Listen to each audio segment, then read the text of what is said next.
Long before compasses guided ships and GPS lit up screens, Viking sailors crossed vast oceans under skies that offered no sun. Yet somehow, they found their way, through storms, fog, and endless gray. Their secret? A crystal, known as the Sunstone. This translucent gem could detect the sun's position even when it was hidden behind clouds. Held up to the sky, it revealed light's polarization, pointing the way like magic. Legend spoke of it, sagas hinted at it, and science is only now catching up. But how did a simple stone help navigate the fury of the North Atlantic? And what does this ancient trick reveal about the ingenuity of a people who sailed into myth? The Viking Age was forged in the embrace of water. From the late 8th century onward, the Norse seafarers of Scandinavia launched themselves upon the seas with a boldness that astonished their neighbors. They did not remain bound to their fjords or meadows, but thrust outward, carried by their longships to shores as distant as Constantinople, North Africa, and the wild coasts of North America. Theirs was an age of voyages, of horizons sought and horizons conquered. And yet, behind the romance of their sagas and the terror their raids inspired lay the simple truth of their existence. Survival depended upon knowing the way. The seas they sailed were not tame rivers or inland lakes, but the vast and merciless Atlantic and the stormy North Sea. These waters could shift in temperament with startling speed, placid in the morning, roiling and violent by afternoon, cloaked in fog or bruised with the ink of storm clouds. For sailors who had no modern compass, no charts of precision, and no reliable means of long-distance communication, such uncertainty was perilous. One false bearing could spell doom, carrying a ship off course into barren waters, condemning its crew to hunger, thirst, and despair. To conquer these seas, the Vikings needed more than bravery. They needed tools, techniques, and a deep, almost instinctive understanding of the world around them. The North Atlantic, in particular, was a corridor of both opportunity and danger.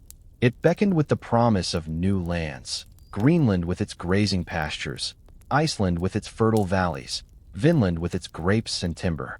Yet between each lay expanses of ocean where sunless skies, fog-laden mornings, and storm-tossed nights made celestial navigation impossible. Unlike Mediterranean sailors, who could often hug coastlines, the Vikings ventured into stretches of open water that left no shore in sight. Here, the position of the sun became their lodestar, the one beacon by which they could chart a straight course. But what happened when that beacon was lost? The sagas, written down centuries after the Viking Age, offer glimpses into this problem. They speak of voyages in which navigators strained their eyes to glimpse the sun behind cloud cover or waited desperately for the night sky to clear so that stars could be seen. They also hint at something more, a tool, perhaps mystical in origin, that could reveal the sun even when it was hidden. Scholars and storytellers alike have long debated this clue, for it seems to describe an object we now call the Sunstone. Before exploring the stone itself, it is worth understanding the Viking genius for navigation without it. These seafarers were not helpless in the face of obscured skies. They learned to read the world with remarkable acuity. The color of the sea indicated depth and proximity to land. The flight patterns of seabirds suggested the direction of shore. Ocean swells carried subtle rhythms that betrayed the pull of distant coasts. Even the scent of the air was studied for traces of land-bound vegetation. This was navigation by the senses, a delicate harmony of observation and experience. Yet even such skills could falter when storms engulfed the horizon or fog enveloped ship and sea alike. In this crucible of necessity, the Sunstone, if indeed it was used, becomes not only plausible but essential. Imagine a crew pushing westward from Norway toward Iceland. The voyage might last days, and at any moment the weather could turn. Clouds might roll across the sky, the air thick with moisture, the sea restless and gray. Without sight of the sun, how could they be sure they were maintaining their course? A drift of only a few degrees each day could carry them disastrously off target. Land might be missed entirely, and with it, the fragile hope of survival. Here, the crystal takes its place. The Iceland spar, a form of calcite found abundantly in the very lands the Vikings inhabited, has a unique optical property, double refraction. When light enters the crystal, it splits into two beams. To the trained eye, This phenomenon can reveal the direction of polarized light, and with it, the hidden position of the sun. Scientists in modern times have tested this effect, finding that even when the sun is obscured by clouds or lies just below the horizon, a sunstone can help discern its location with surprising accuracy. What to us seems arcane, to a Viking might have been a practical miracle, a way of turning stone into compass. But here lies the difficulty. We cannot be certain. The sagas mention sunstones, yes, but their descriptions are enigmatic. Were these truly Iceland spar crystals used for navigation? Or were they poetic symbols, metaphors for clarity in times of doubt? Archaeology has not provided us with an unearthed Viking ship bearing a cache of such crystals, though fragments of calcite have been found in medieval contexts. The uncertainty leaves us hovering between fact and legend. Yet this uncertainty is itself revealing, for it shows how close science and myth lived in the Viking worldview. To the Norse, the world was enchanted. Every stone, river, and storm had spirit and meaning.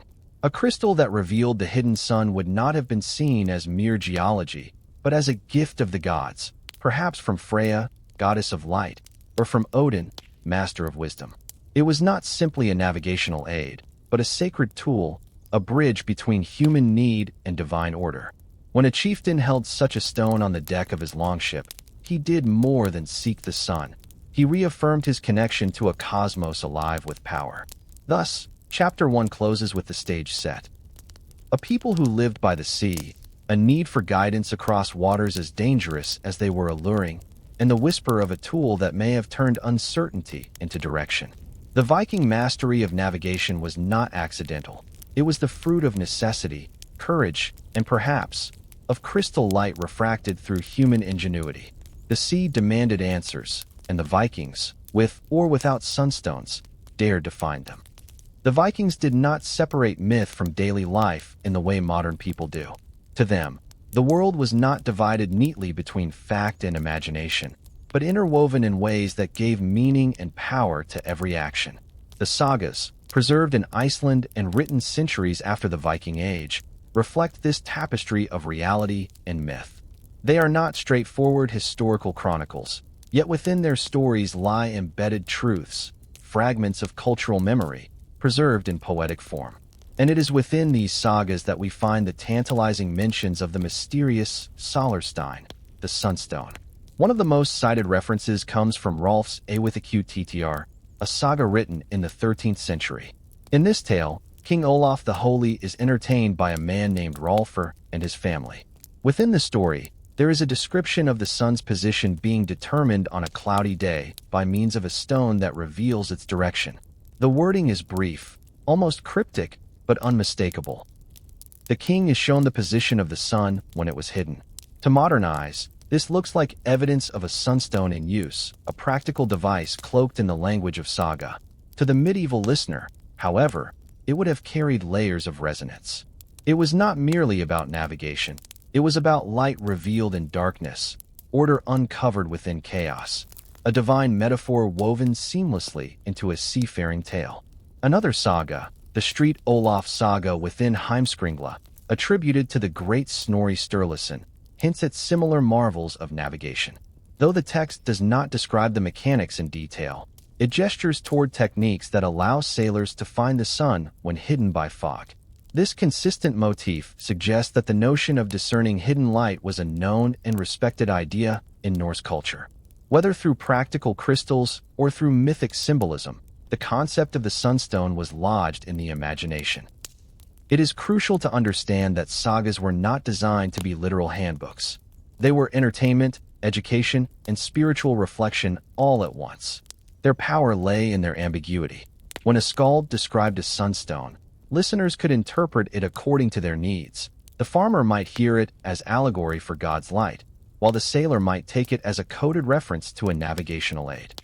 Myth and practicality were not at odds. They reinforced each other. For the Vikings, light itself was sacred. The sun was not a passive ball of fire but a goddess, Sol, who rode across the sky in a chariot pursued by a wolf. Every sunset was a brush with doom. Every sunrise, a reprieve granted to humanity for another day. To hold in one's hand a stone that could capture or reveal her hidden path would be nothing short of divine. Thus the Sunstone, whether real or symbolic, carried a weight of reverence beyond its function. It was not simply a sailor's trick, but a manifestation of cosmic order, a shard of clarity amidst uncertainty. Modern scholars have debated fiercely whether these saga mentions should be read literally. Some argue that the references are purely allegorical, pointing to spiritual truths rather than physical crystals. Others contend that the descriptions align too closely with the optical properties of calcite to be coincidence. Iceland's spar, known in later centuries, was abundant in Icelandic geology, and it would not have been beyond the curiosity of a Norse sailor to notice its peculiar qualities. Could it be that the sagas, blending truth and metaphor, preserve a memory of practical Viking science? The sagas also provide us with an emotional context for why such a stone would matter. Life in the north was precarious. Winters were long, summers short, and weather changeable. Seafaring was necessary but fraught with risk. Families knew the agony of waiting for ships that never returned. In such a world, any tool that offered even a fragment of certainty would have been prized. To the crew of a longship, a sunstone might have meant the difference between despair and direction, between drifting endlessly and sighting the longed-for coast. Yet, one must acknowledge the uncertainty. There is no surviving Viking Age manual that explains how to use such a stone. There are no diagrams carved into rune stones describing the optical phenomenon of polarization. What we have instead are fragments of stories, half-lit hints of a knowledge that may have existed but has since been lost. This information has not been verified, as modern historians caution. But absence of proof is not proof of absence, and the sagas remain as tantalizing breadcrumbs. Beyond the sagas, there is the wider cultural pattern. Viking cosmology was built upon seeing the world through signs and omens. Birds, stars, waves, clouds. Each was read as a text to be deciphered. In that context, a sunstone is entirely fitting.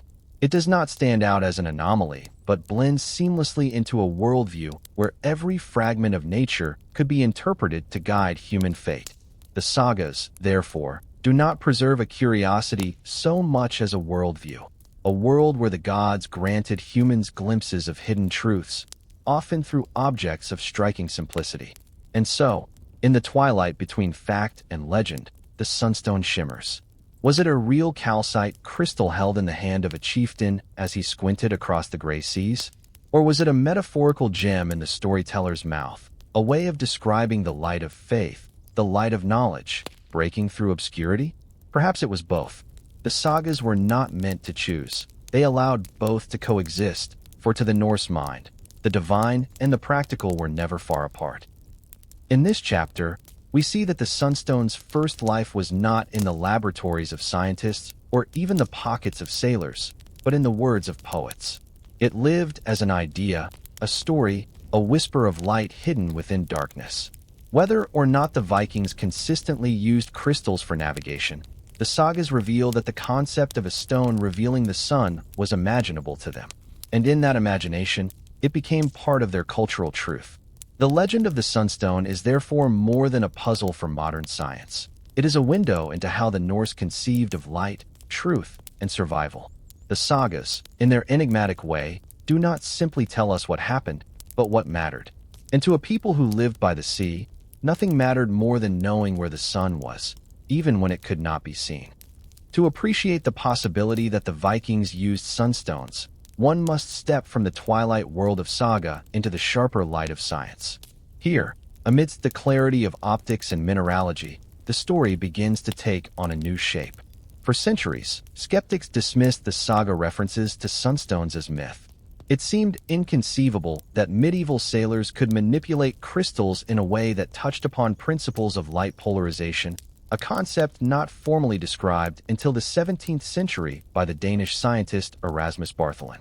Yet, as geologists and physicists began to investigate, they discovered that the saga's whispers might conceal a profound truth, that the Vikings may have stumbled upon a natural optical tool that worked even if they did not fully understand why. The mineral most often linked to the sunstone is Iceland's spar, a form of calcite found abundantly in Iceland and parts of Scandinavia. Iceland's spar possesses an extraordinary property known as birefringence, or double refraction. When a ray of light enters the crystal, it splits into two rays traveling in slightly different directions. Look through a clear piece of Iceland spar at a line or letter, and it appears doubled. Rotate the crystal, and the doubling shifts in a predictable way. For the casual observer, this may seem like a mere curiosity, a plaything of nature. But to the trained eye, it offers a method for detecting the polarization of light. The sky, as it happens, is filled with polarized light, particularly when the sun is low or obscured by clouds. Sunlight, scattered by air molecules, creates patterns of polarization invisible to the naked eye. Birds and insects exploit this. Studies have shown that bees and ants use polarization to orient themselves. Humans, however, lack such sensitivity, unless, perhaps, they hold a crystal like Iceland spar in their hand. By rotating the crystal and observing the intensity of the doubled images, one can determine the axis of polarization in the sky, and from that axis infer the position of the hidden sun. In essence, the crystal becomes a translator, turning an invisible pattern into a visible clue. Modern experiments have demonstrated that Iceland spar can indeed be used to locate the sun within a degree or two, even when it is behind thick cloud or just below the horizon. In 2011, researchers at Yavuz University in Hungary published a study confirming this with rigorous tests. Volunteers using sunstones could accurately find the sun's position under conditions where it was invisible to the naked eye. Remarkably, the accuracy was sufficient for navigation, particularly when combined with the Vikings' knowledge of prevailing winds, currents, and landmarks. The Sunstone, then, was not a mythical trinket, but a scientifically plausible navigational aid. Skeptics counter that while Iceland spar's optical properties are real, there is little direct archaeological evidence that Vikings used it in this way. No sunstones have been definitively found in Viking-age ship burials or settlements. The closest evidence is a fragment of calcite discovered in a 16th century English shipwreck off Alderney, near the Channel Islands. The ship had a magnetic compass, but researchers speculated that the crystal might have served as a backup or calibration tool, suggesting that even in the age of the compass, sailors valued its properties. If sailors of the 1500s experimented with sunstones, it becomes plausible that their Viking forebears did too, even if the physical evidence has not survived. Here, one must remember that crystals are not like swords or brooches. They are fragile, easily overlooked, and not inherently impressive to archaeologists unless one knows what to seek. A sunstone would not have been carved with runes or mounted in gold. It would have been a simple, translucent rock, easily mistaken for a lump of quartz or glass. Its power lay not in its appearance, but in the trained use of the hand and eye. And so it is unsurprising that few, if any, have been positively identified from Viking contexts. The absence of evidence may be as much a matter of perception as reality. Another question arises: would Viking sailors have had the scientific knowledge to use such a crystal effectively? The answer depends on how one defines knowledge. The Vikings may not have known the word polarization, but they were consummate observers of the natural world. They read clouds, waves, bird flight, whale migrations, and the color of water to make decisions at sea. To such practical scientists of experience, noticing that a crystal could reveal the sun through clouds was not beyond reach. It required no equations, only repeated observation and careful teaching from one sailor to the next. In this sense, their knowledge was empirical, handed down by tradition, and every bit as effective as formal theory. It is here that modern science and ancient practice intersect. Today, we see the sunstone as an ingenious application of optics. To the Vikings, it may have been something more, a gift of the gods, a stone that revealed hidden truths. This dual perception does not weaken the case, it strengthens it. For when science and belief align, people are all the more motivated to adopt a practice. A sailor who believed the crystal carried divine favor might be more diligent in using it, more trusting of its guidance, and more likely to preserve the tradition. The science also reveals why the sunstone would have been particularly valuable in northern latitudes. Near the Arctic Circle, the sun often hovers low, veiled by mist or extended twilight. Polarization patterns remain visible when the sun itself cannot be seen. Thus, the farther north the Vikings sailed, the more useful the sunstone would have become. For a voyage from Norway to Greenland, across a fog-laden ocean, a crystal could have provided the crucial edge between success and disaster. There is, however, a subtle irony. The very optical properties that make Iceland spar useful also make it deceptive. If mishandled, it can give misleading readings. A sailor who did not rotate the crystal properly, or who lacked training, could be led astray.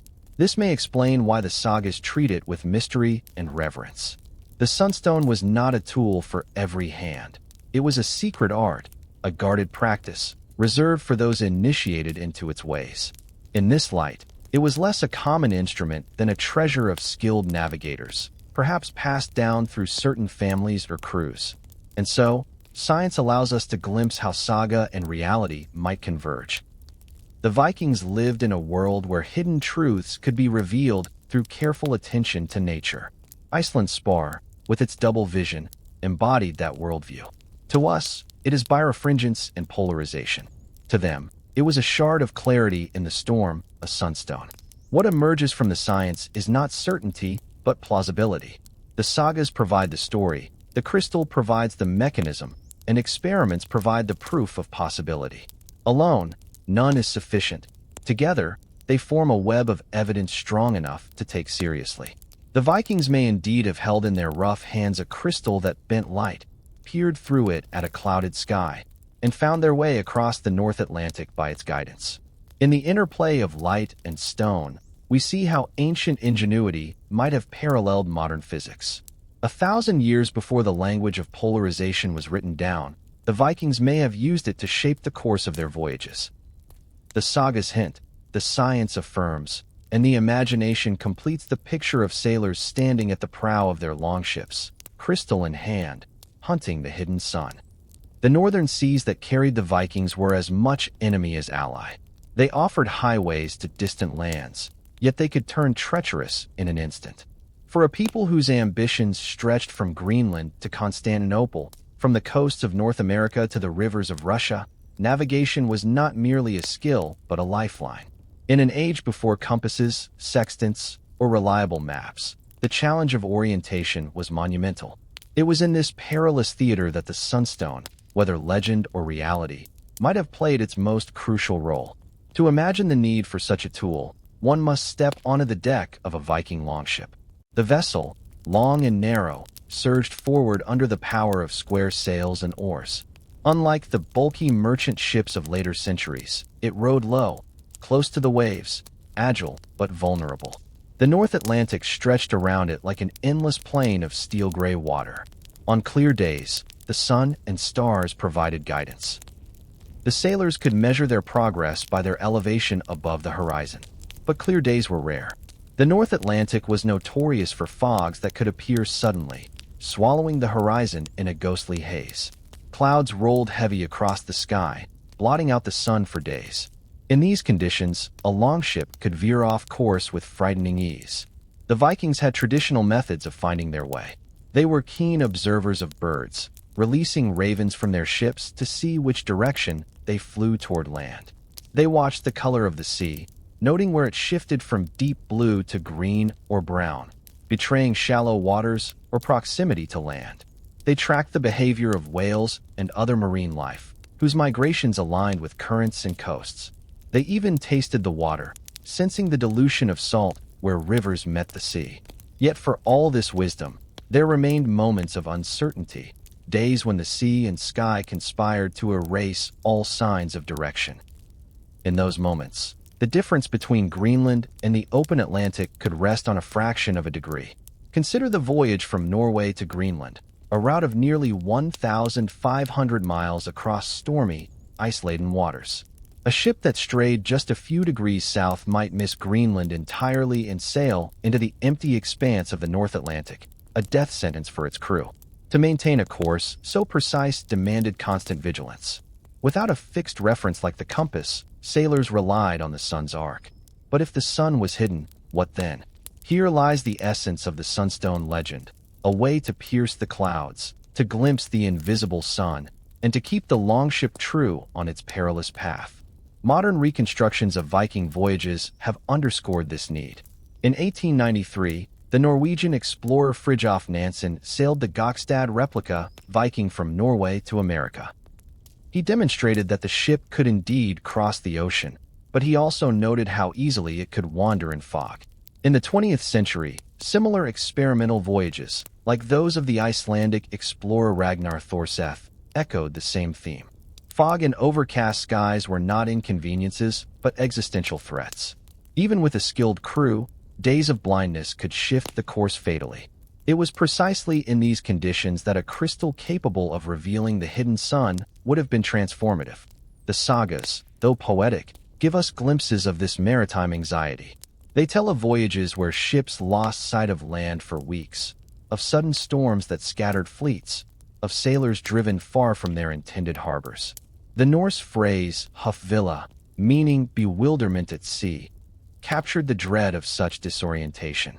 To be haffuller was not merely to be lost. It was to be at the mercy of the gods, the winds, and fate. Against such despair, even the smallest edge, a raven's flight, a shift in the water, or the glint of light through a crystal, could mean the difference between ruin and survival. The geography of Viking expansion makes this need even clearer. Unlike Mediterranean sailors, who could often hug the coasts, the Vikings faced vast stretches of open water. The crossing from Norway to Iceland was about 600 miles, from Iceland to Greenland, nearly 900, from Greenland to Vinland, North America, another 700. Each demanded days or weeks at sea without sight of land. The further they ventured west, the harsher the environment became. Icebergs, unpredictable storms, and the eerie half-light of high latitudes. Here, clouds lingered low and dense, and the sun dipped shallowly on the horizon, easily veiled by mist. It is in this geography that the Sunstone becomes not just plausible, but profoundly necessary. Modern climatological studies support this. The North Atlantic, particularly in summer, is prone to frequent fog due to the mixing of warm and cold currents. Historical records confirm that Viking sailors would have endured long stretches without a clear view of the sun, and yet they did reach their destinations with astonishing regularity. This raises the question, how? Were they simply lucky? Or did they, as the sagas hint, carry hidden tools, sunstones among them, that gave them a navigational advantage invisible to later chroniclers? The logic is compelling. To cross from Norway to Greenland, one must sail west by southwest, keeping a precise bearing. The sagas described the hafstefna, the art of steering a fixed course. A helmsman held the tiller, guided by sun, stars, and perhaps other instruments. The sun shadow board, a wooden disc marked to measure the length of the sun's shadow, has been proposed as one such aid. But it worked only when the sun was visible. A sunstone, by contrast, could function in fog, twilight, or even when the sun dipped just below the horizon.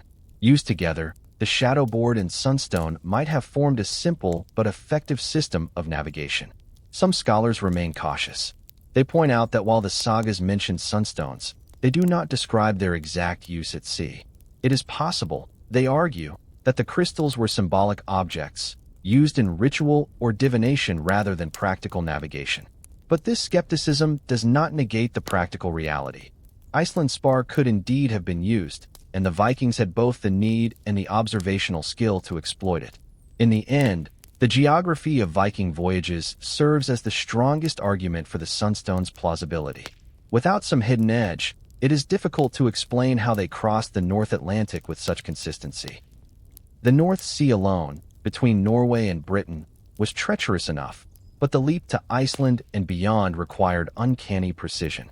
The saga's cryptic references, the properties of Iceland's spar, and the geography of their expansion converge into a single picture. A people who found their way across a dangerous ocean with tools both seen and unseen. In this chapter of the Viking saga, fog and seas become more than obstacles. They become the crucible in which ingenuity was forged. The sunstone, whether held in rough, calloused hands or tucked into a pouch at the helmsman's belt, embodied the Viking refusal to be bound by nature's limits. In every wave that threatened to erase the horizon, in every cloud that smothered the sun, there was also a challenge. And the Vikings, masters of sea and story alike, found their answers in stone, sky, and the ceaseless hunger to push further west. For the Vikings, the sea was not merely water, and the sky was not merely air. Together they formed a living map, a shifting script that only the patient could learn to read. In an age without compasses or charts, the heavens themselves became the great textbook of navigation. Every cloud, star, and shade of light carried meaning, and though the sagas rarely dwell on such technicalities, the survival of entire voyages depended on this silent, inherited knowledge. The Northmen grew up in a world where observation was life. A child in a coastal village might be taught to notice how gulls circled near land, how the setting sun touched the sea at different angles across the seasons, or how twilight lingered longer in summer than winter. By the time that child grew into a sailor, his mind was already a repository of patterns, a living atlas that no parchment could rival. It was in this oral world, where memory, story, and practice were intertwined, that Viking navigation flourished. One of the most vital elements of this education was the solar cycle. The Vikings were keen observers of the sun's path across the sky. They knew how it rose and set at varying points throughout the year, shifting northward in summer and southward in winter. From these movements, they could estimate direction. At equinox, the sun rose due east and set due west. At solstice, it marked extremes. Such knowledge was not abstract astronomy, but embodied practice. A helmsman would watch the angle of sunrise and hold his ship steady, steering against the pull of currents. At night, the stars took over. Northern sailors learned to find Polaris, the North Star, which hovered above the horizon in the north and acted as a celestial anchor. Around it circled the Great Bear, the Little Bear, and other constellations that shifted through the seasons. Even in a rolling sea, Polaris gave a steady point, and though it was low on the horizon in Viking latitudes, it remained reliable. To spot it through the shifting veil of cloud and mist required patience and a trained eye, but the Vikings had both. Yet it was not only stars and sun. The Vikings also read the language of light in subtler ways. Twilight in high latitudes has distinctive hues. The band of pale yellow near the horizon, the purpling dome above, the lingering glow long after sunset. Experienced sailors could use these shades to infer the hidden sun's position. Some modern researchers suggest that this skill, combined with a polarizing crystal such as the Sunstone, allowed the Vikings to detect the sun's direction even when obscured. In essence, their eyes and their stones worked together, each compensating for the other's limits. Oral tradition ensured that this wisdom did not vanish between generations. The sagas, while sparse on technical details, were only one layer of memory. Knowledge was transmitted in practical apprenticeship. A boy at the tiller beside his father, listening to instructions, imitating the grip, watching the subtle tilt of the sail. In longhouses, elders told tales that blended myth with practice, embedding navigational rules within stories of gods and heroes. A story about Odin piercing clouds might double as a mnemonic for watching light shafts through overcast skies. A tale of ravens finding land became both myth and navigational technique.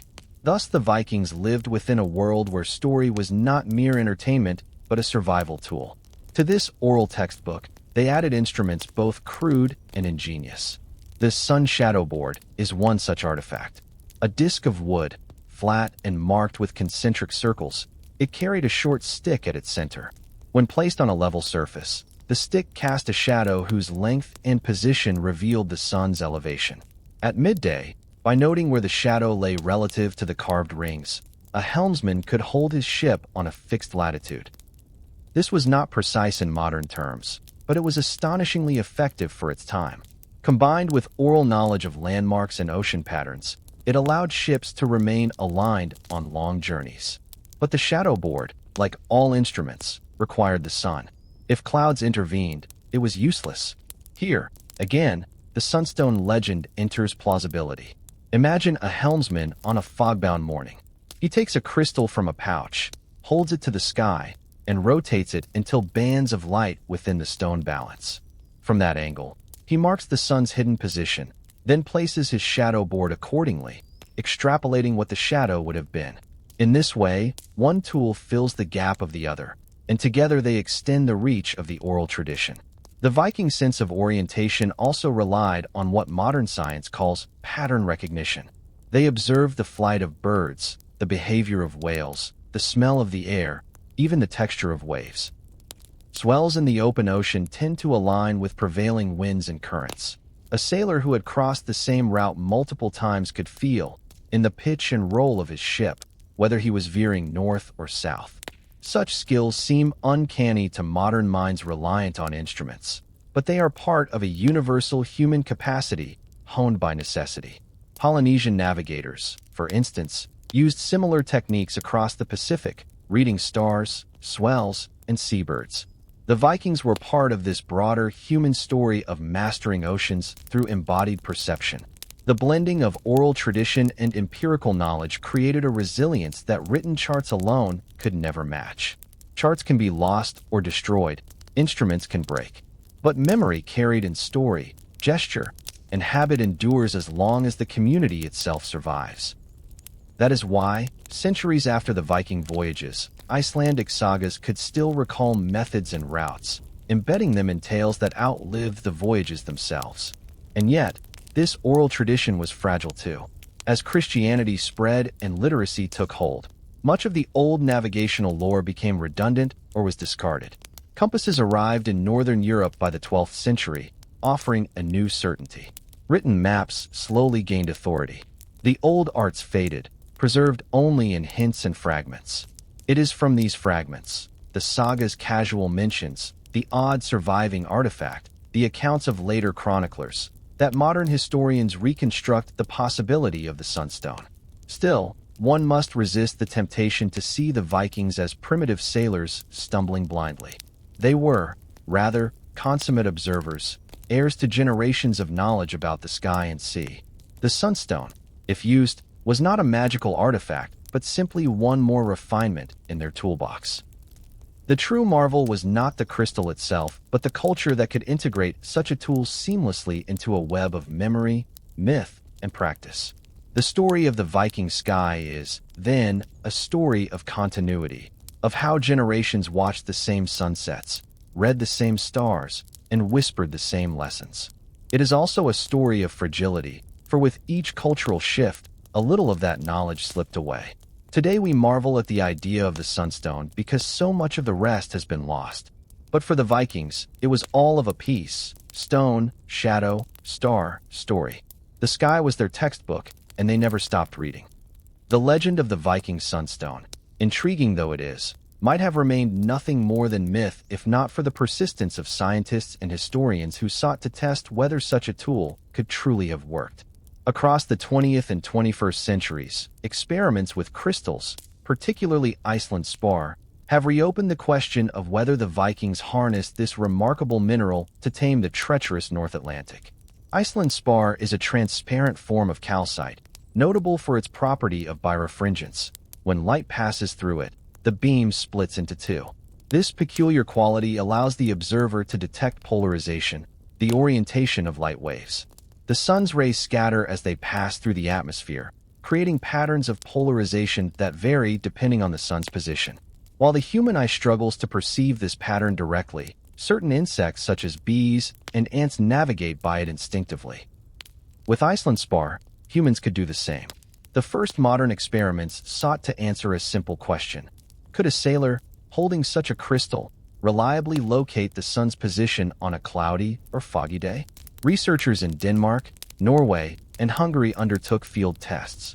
By rotating the crystal against the sky and observing the intensity of light through it, they could align the polarization pattern. At a precise angle, the double image created within the crystal balanced, and the hidden sun's direction could be inferred. In repeated trials, accuracy within a few degrees was achieved. This discovery was astonishing because navigation at sea depends on small margins. A drift of a few degrees over hundreds of miles could mean missing Greenland entirely. Yet experiments demonstrated that a Viking helmsman using such a crystal could have held course across the Atlantic, even under heavy cloud cover. To test this, researchers placed crystals in the hands of volunteers unfamiliar with the theory. Even without specialized training, most could find the sun within a tolerable range. With practice, the accuracy improved further. One particularly striking experiment simulated conditions of twilight. At dawn and dusk, when the sun lies below the horizon, its polarization signature lingers in the sky. Using Iceland spar, testers found they could detect the hidden sun's position up to an hour after it had set or before it had risen. For sailors who feared drifting during long hours of twilight in northern latitudes, this would have been invaluable. It meant that even when the sun could not be seen directly, its presence could still be tracked. Such findings breathed new life into old saga references. The tale of King Olaf's courtier using a sunstone to locate the hidden sun suddenly seemed plausible. If modern researchers could do it in a controlled experiment, why not the Vikings on open seas? Still, skeptics remained. There was, after all, no conclusive archaeological proof, no crystal found in a definitively Viking context. The sagas were late sources, and the line between metaphor and literal description was always blurred. Perhaps the Sunstone was simply poetic fancy. Then, in 2013, a remarkable discovery emerged. Archaeologists investigating the wreck of an Elizabethan warship, the Alderney, found a piece of Iceland spar in its remains. Though the ship dated to the 16th century, centuries after the Viking Age, it suggested that navigators of later periods still valued the crystal. The artifact had been carefully shaped and polished, as if for practical use. While it did not prove Viking usage directly, it revealed a continuity of maritime interest in the stone. If Renaissance sailors considered it useful, why not their Norse predecessors? Experimental archaeologists pressed the point further. Replica Viking ships were constructed, and crews trained in traditional sailing techniques. On voyages across the North Sea, crystals were tested alongside conventional cues such as stars and waves. In several trials, the Sunstone offered crucial assistance when clouds obscured the sky. These reenactments confirmed what laboratory studies hinted. The tool was not only theoretically viable, but practically effective. Still, questions remained about whether it would have been widespread. Iceland spar occurs in Iceland and parts of Scandinavia, so it was accessible to the Norse world. Yet would every ship have carried such a stone, or only the wealthiest expeditions? Was it a rare treasure, perhaps even endowed with symbolic or religious meaning, or simply a handy but optional tool? The sagas, ambiguous as ever, refused to answer.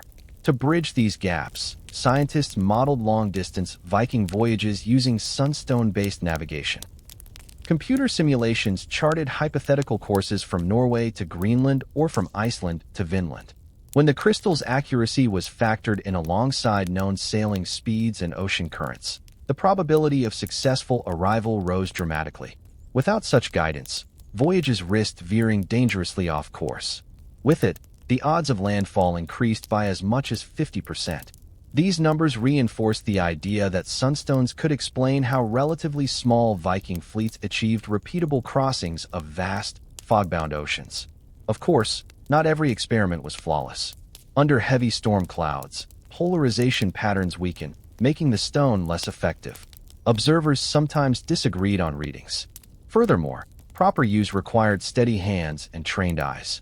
It is possible that inexperienced sailors might have misjudged angles and steered poorly. The Sunstone was no miracle worker. It was a supplement to skill, not a replacement. In this way, it paralleled other tools like the Sunshadow board. Useful, but not foolproof. Some scholars remain cautious. They note that until a sunstone is found in an uncontested Viking context, certainty eludes us. The Alderney crystal, after all, belonged to a later age.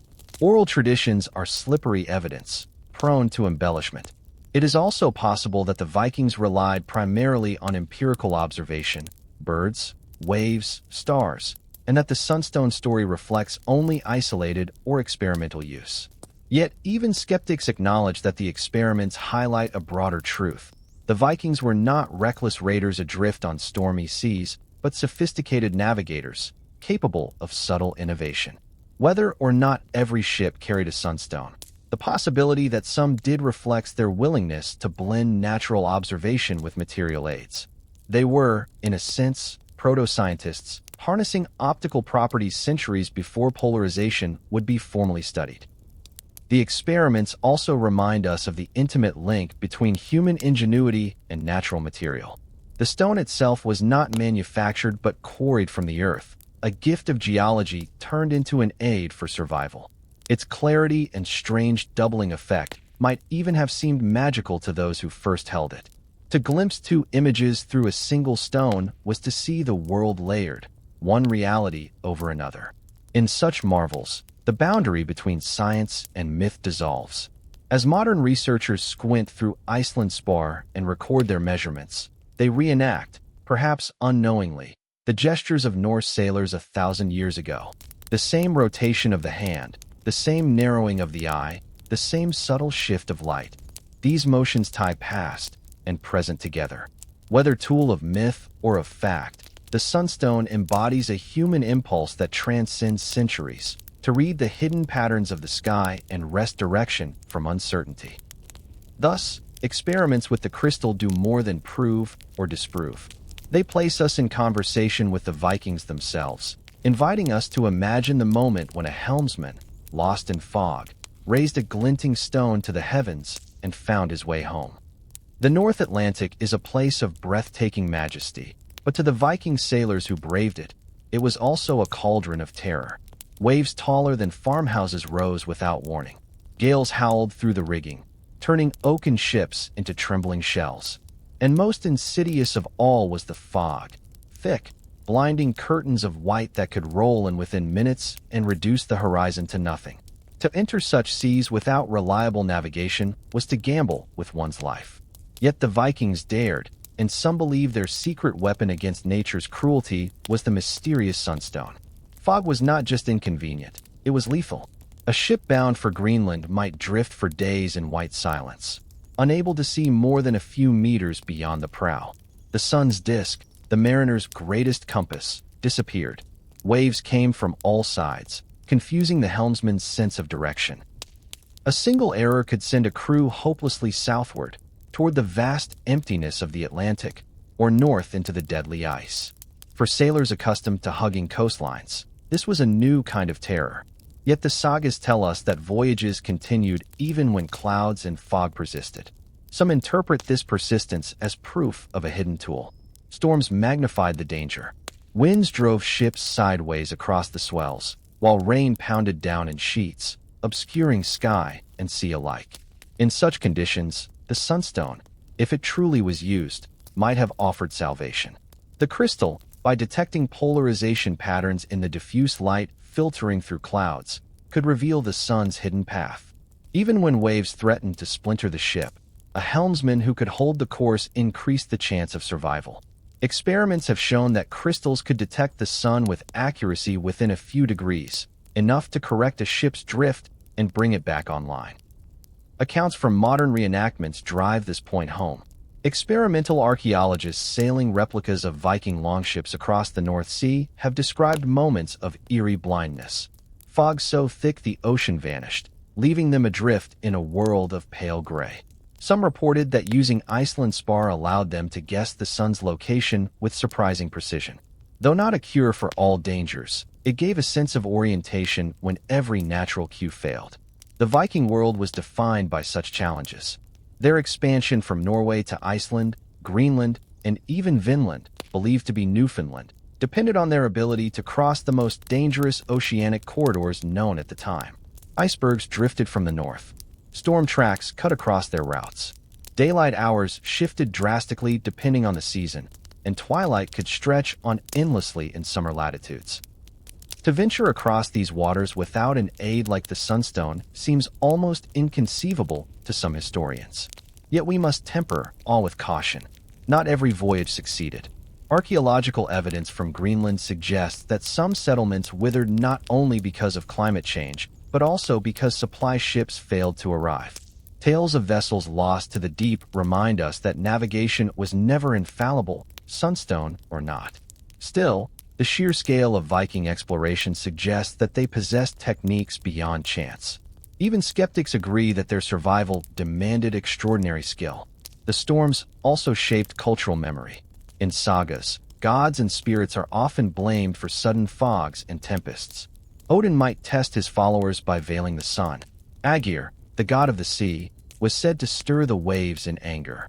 Against such divine forces, a glinting stone capable of piercing the clouds would have seemed a gift not just of geology, but of the gods themselves.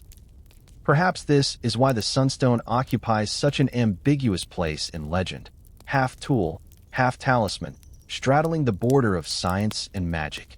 The perils of the sea also shaped Viking seamanship. Crews relied on a combination of instruments, instincts, and memory. A skilled helmsman could read the feel of the waves, noting subtle shifts in direction caused by prevailing winds. Others observed birds. Gulls and ravens seldom strayed far from land, and their flight paths hinted at hidden shores. The color of the sea itself was studied. Lighter tones suggested shallow banks, while darker hues marked deep water. But in fog, these clues vanished. Only a device that revealed the sun's hidden course could cut through the void. One can imagine the scene on deck. The wind slackens, the sails hang limp, and a clammy whiteness folds around the ship. Crewmen grow restless, whispers of doom spread. Then the navigator steps forward with a small, glimmering stone. Holding it up to the blank sky, he rotates it carefully until the double image inside the crystal balances. He nods, points, and speaks. The sun is there. Confidence ripples through the men. The oars resume their steady beat, and the ship slides forward once more into the unknown. Modern sailors who have tested this method report a similar feeling of reassurance. Even if accuracy is imperfect, the act of determining direction provides psychological strength. On an endless sea, morale can matter as much as measurement. To believe one is on course, even if only guided by a strange crystal, can make the difference between perseverance and despair. This psychological dimension may explain why the Sunstone endured in memory, even if it was not universally used. Storms, of course, posed limits. Under the darkest thunderheads, polarization patterns weakened, and even Iceland's spar failed. Lightning, rain, and towering waves often forced crews to heave to and wait out the fury. But once the tempest passed, the crystal could again help sailors recalibrate their path. In this way, it was less a constant guide than a recovery tool, something to restore order after chaos. The North Atlantic demanded such resilience. It was not a kind sea. Its fogs and storms swallowed countless lives. Yet it also offered pathways to new worlds. The Vikings, unlike many of their contemporaries, dared to risk it, and in doing so, they reshaped history. If the Sunstone was indeed part of their arsenal, then it was a silent partner in their saga, helping them thread the needle of survival through the eye of nature's storm. The interplay between crystal and cloud, storm and survival, forms one of the most evocative images of Viking navigation. It suggests not only practical ingenuity, but also a worldview that blended the physical and the mystical. For to stare into a glowing stone and find the hidden sun is, in its own way, a kind of magic, an act of seeing beyond sight. Thus, in the fogs and storms of the northern seas, the Sunstone reveals its true power, not as an infallible compass, but as a symbol of human daring. Where others might turn back, the Vikings pressed forward, armed with oars, sails, memory, and perhaps a small, shining crystal. If the Sunstone was ever used by Viking navigators, then its traces in the sagas are both tantalizing and elusive. Unlike weapons or ships, which appear in vivid detail across Norse poetry and prose, the Sunstone lives at the margins of legend, half-glimpsed, never fully named. Yet in those shadows lies the suggestion of something powerful, a crystal that could pierce cloud and fog to reveal the hidden sun, a tool so strange that it could be spoken of only in the language of myth. The clearest reference comes from the Rolf's A with a QTTR, a short tale from the 13th century. In this story, King Olaf the Holy visits a farmer's hall and tests a mysterious crystal that can locate the sun on a cloudy day. The king holds the stone aloft, looks through it, and declares the position of the sun, which is then confirmed when the clouds break. The saga does not call the object a sunstone, but scholars have long seized on this moment as evidence of its existence. Was it merely a literary flourish, a symbolic way to praise Olaf's insight? Or was it a faint echo of real seafaring practice? Other sagas contain allusions more subtle still. In St. Olaf's Saga and Saga of St. Olaf, There are hints of magical stones that provide guidance or clarity. The Landnámabók, the Book of Settlements that recounts Iceland's colonization, describes voyagers using ravens and landmarks to find their way, but it also preserves the aura of secret knowledge, things kept half-hidden. The Sunstone seems to belong to this class of lore, too wondrous to be treated as mere fact, yet too persistent to be entirely forgotten. One reason for the ambiguity may be cultural. For the Norse, the boundary between magic and science was porous. The same people who forged iron nails and built clinker-hulled ships also carved runes believed to hold divine power. A crystal that revealed the sun could easily be described as a magical artifact, even if its mechanism was natural. In this sense, the Sagas' portrayal is less surprising. A navigator's tool became, in oral tradition, a relic of kings, a token of divine favor. The Sagas were not written until centuries after the Viking Age, which complicates matters further. Christian scribes in medieval Iceland recorded stories that had been transmitted orally for generations. By then, memory and myth had entwined. What may once have been a simple navigational aid could, over time, transform into a symbol of miraculous perception. In this process, details blurred, but the essence endured. There had been, once, a stone of light. Modern scholars debate how much weight to give these references. Some argue that the Rolf's A with a QTTR is allegorical, meant to emphasize Olaf's holiness rather than document seafaring technology. Others counter that the story's casual mention of the crystal suggests familiarity, that the audience already knew of such objects. If it had been entirely invented, would the writer not have offered a fuller description? Instead, it is presented matter-of-factly, as though no explanation were necessary. The persistence of the idea across cultures lends further intrigue. In parts of Scandinavia, folklore long preserved tales of sunstones that glowed or guided. Even as late as the 17th century, travelers' accounts mention seafarers using crystals to find direction. These echoes suggest continuity, the fading of practice into legend, but not complete disappearance. We must also consider the poetic imagination of the Norse. The skalds who composed saga poetry delighted in kennings, metaphorical phrases that layered meaning. The sun was often described as a jewel or a wheel, its light as treasure. A stone that revealed the sun might itself be wrapped in kennings, hidden in verse that is yet to be fully untangled by scholars. If the sunstone lived in poetry, it may still elude modern eyes, encoded in metaphor rather than plain prose. The saga's treatment of navigation more broadly supports the possibility. In Eirik, the Red Saga, voyages to Greenland and Vinland are described with confidence, yet little detail is given about how sailors oriented themselves across fog and open water. The omission is striking. Were such methods considered too ordinary to mention, or too secret? In oral cultures, knowledge was often guarded, passed only to apprentices or kin. A tool as vital as the Sunstone might never have been written down precisely because it was meant to remain hidden. What is certain is the aura of mystery that clings to the Sunstone in story. It is never simply a crystal.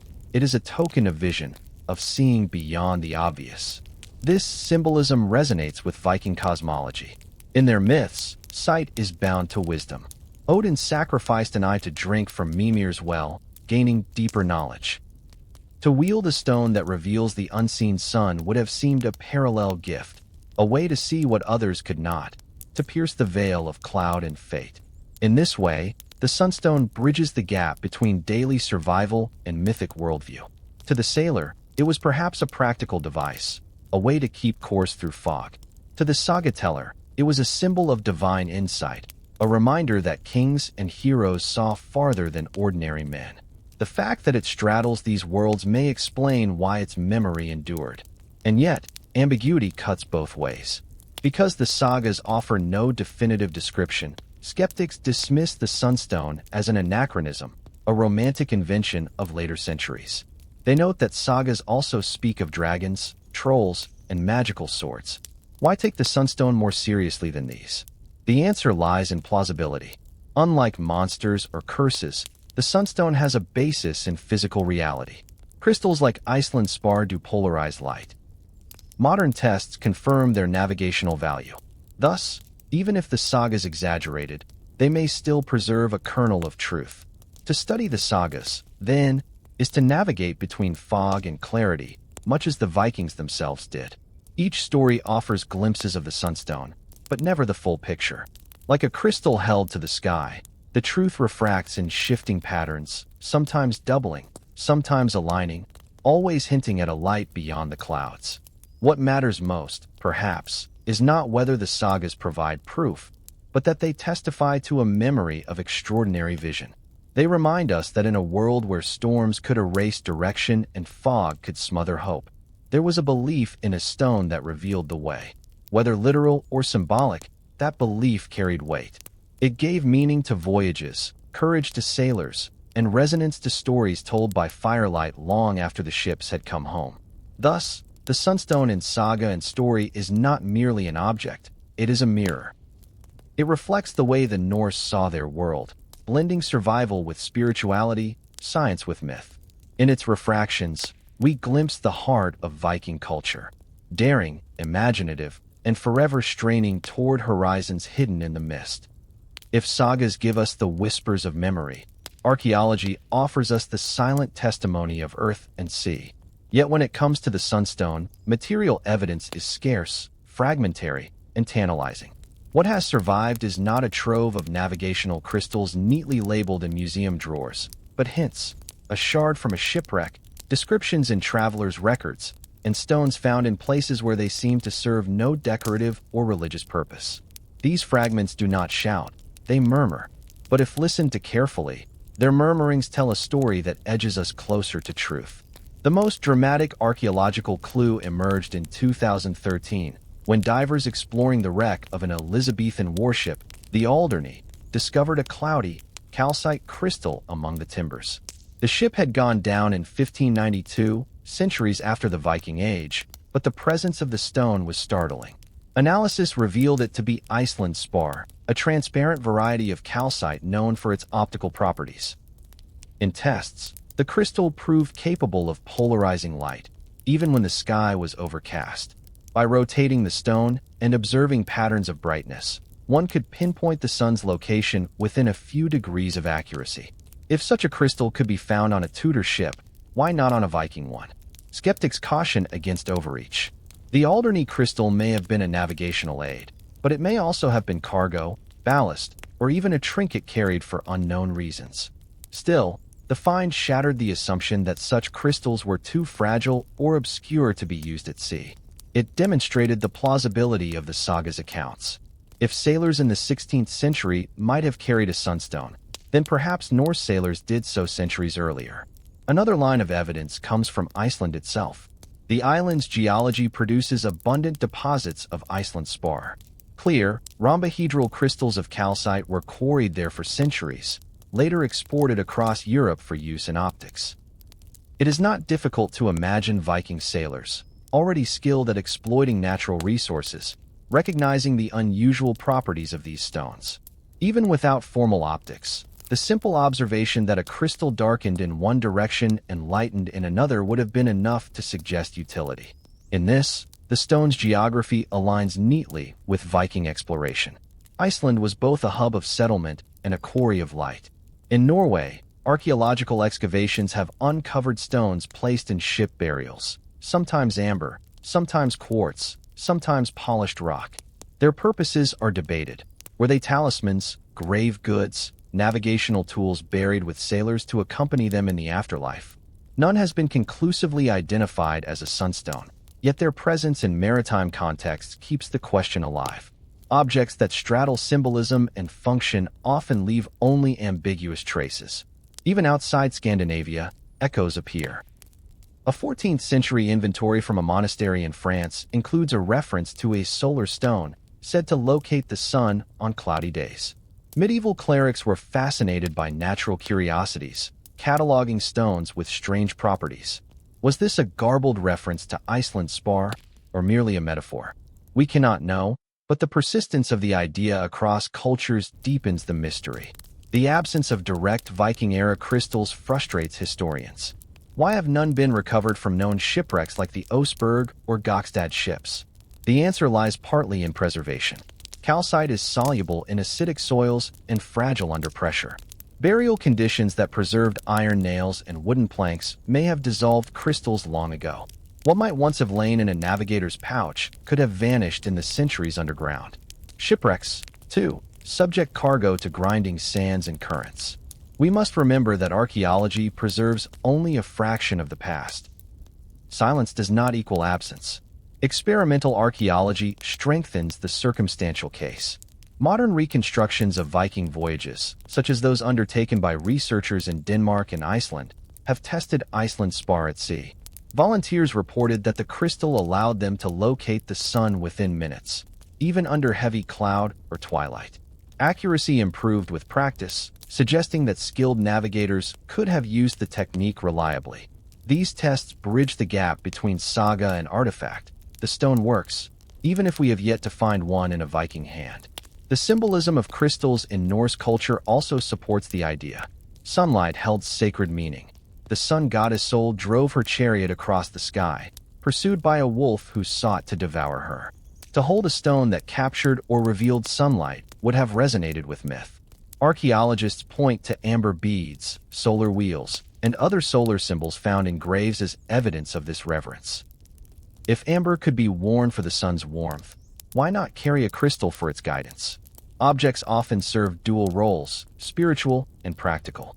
The Sunstone may have been both amulet and instrument. We should not ignore the counterarguments. Some scholars suggest the Sunstone theory is a modern romanticization, a projection of 20th century fascination with Viking ingenuity onto fragmentary evidence. They argue that the Sagas references are too vague, the archaeological record too thin. Traditional methods of navigation, such as using the sun's arc, coastal landmarks, and migratory birds, were already sufficient. Perhaps the Sunstone is not missing, but never existed as a tool. And yet, the persistence of the idea gnaws at skepticism. Why should sagas mention such a crystal at all if it was mere fancy? Why should later shipwrecks contain Iceland's spar if it was of no use? Why should experimental archaeology confirm the stone's effectiveness if it had no precedent? In the interplay of evidence and doubt, the Sunstone glimmers, never fully revealed, never fully denied. It is tempting to imagine the scene. A Viking navigator on the deck of a longship, clouds smothering the sky, horizon blurred. He reaches into a pouch, withdraws a crystal, and lifts it to the light. Tilting it back and forth, he watches as one face brightens, another dims. Slowly, the alignment comes clear. He points to the hidden sun, unseen by others, and adjusts the rudder. The ship turns, the crew rows on, the voyage continues. No saga records this moment. No artifact preserves it, but archaeology has given us just enough to believe it could have happened. Thus, the archaeological record, while incomplete, does not close the case. Instead, it opens a door, a possibility that rests between fragment and imagination. Each shard of crystal, each reference in an inventory, each burial stone adds another piece to the mosaic.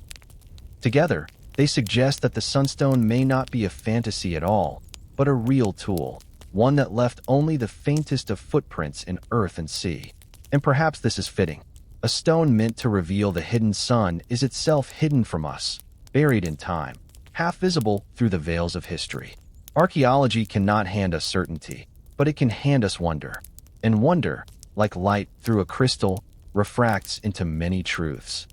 The Viking Age ended centuries before Europe's so-called Age of Discovery, yet the shadow of Norse seamanship lingered.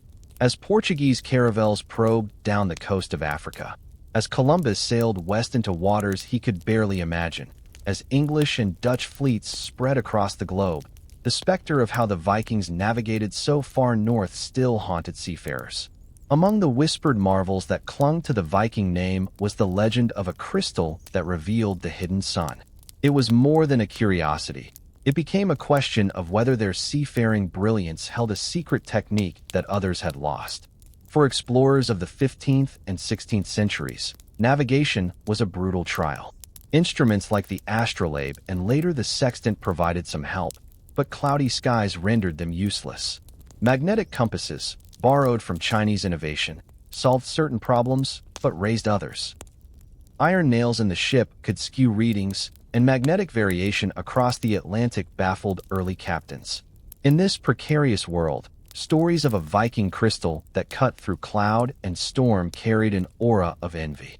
If such a stone truly existed, it could have made all the difference. Historians note that Christopher Columbus himself complained bitterly of clouds thwarting his astronomical observations. Imagine if, instead of waiting for the skies to clear, he could have pulled from a pouch a sparkling prism, held it against the gray, and found the sun. Had he known of Iceland's spar, might his voyages have been less desperate? We can only speculate. By the Elizabethan era, tales of northern marvels blended with maritime gossip. Seamen spoke of lodestones, magnetic iron, and stones of power. Some even believed the far north harbored islands of enchanted rock that drew ships astray.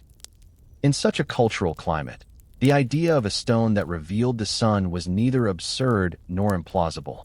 When the Alderney wreck yielded its Iceland spar, it was a reminder that crystals fascinated sailors far beyond the Viking world. Later explorers, particularly in the Arctic, expressed envy of Norse navigation. When European expeditions tried to map Greenland's coasts in the 18th century, they marveled at how Vikings had settled there centuries earlier with fewer instruments.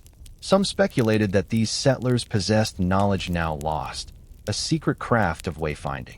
The Sunstone became a convenient symbol of that lost wisdom. Whether literal or metaphorical, it captured the sense that Vikings had solved problems later explorers still struggled with. Science too took notice. In the 17th century, Danish scholars studied Iceland's spar, intrigued by its unusual double refraction. Rays of light entering the crystal split in two, creating twin images when viewed through its facets. Natural philosophers puzzled over the phenomenon, conducting experiments that would eventually shape the field of optics. To them, Iceland's spar was not only a curiosity, it was a window into the physics of light. Yet in these laboratories, few asked whether such properties could serve sailors. The scientific and maritime worlds remained separate, though the stone glimmered at their crossroads. By the 19th century, Romantic nationalism resurrected interest in Viking achievements. As Scandinavian nations sought to reclaim cultural pride, sagas were mined for tales of courage and ingenuity. Poets and scholars spoke of the Sunstone not as a superstition, but as proof of northern genius.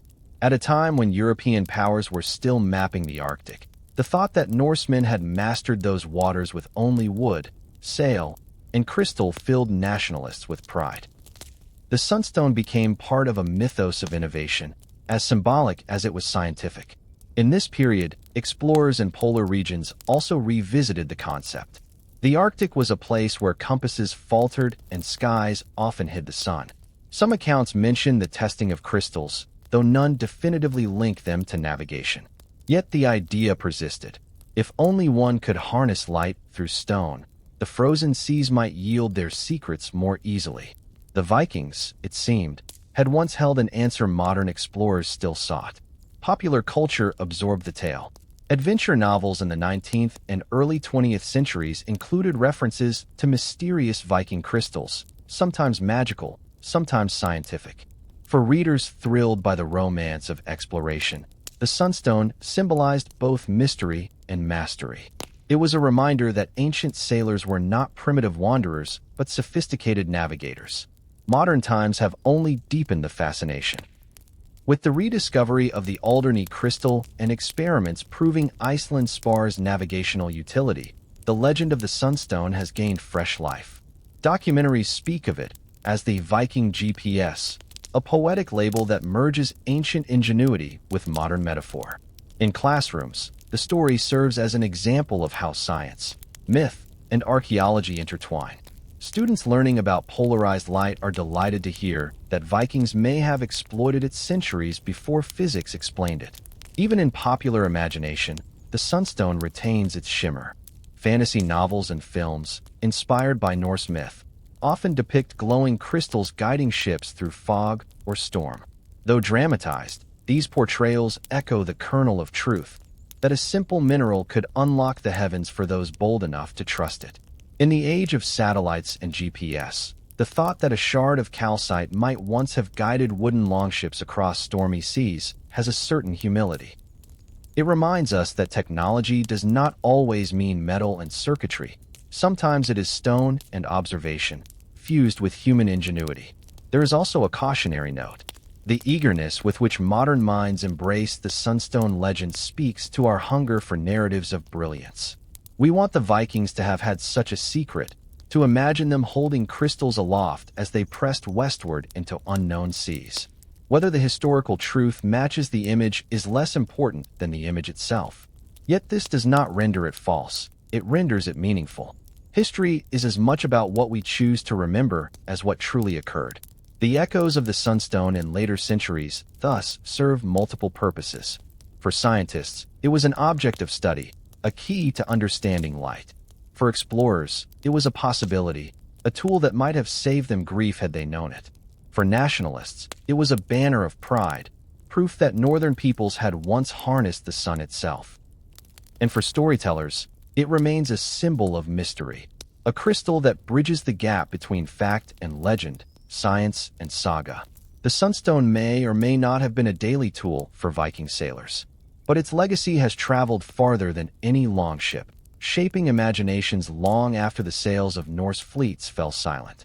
And in this way, the crystal continues its work, guiding us, not across oceans, but across centuries, always toward the glimmer of light hidden behind the clouds of history.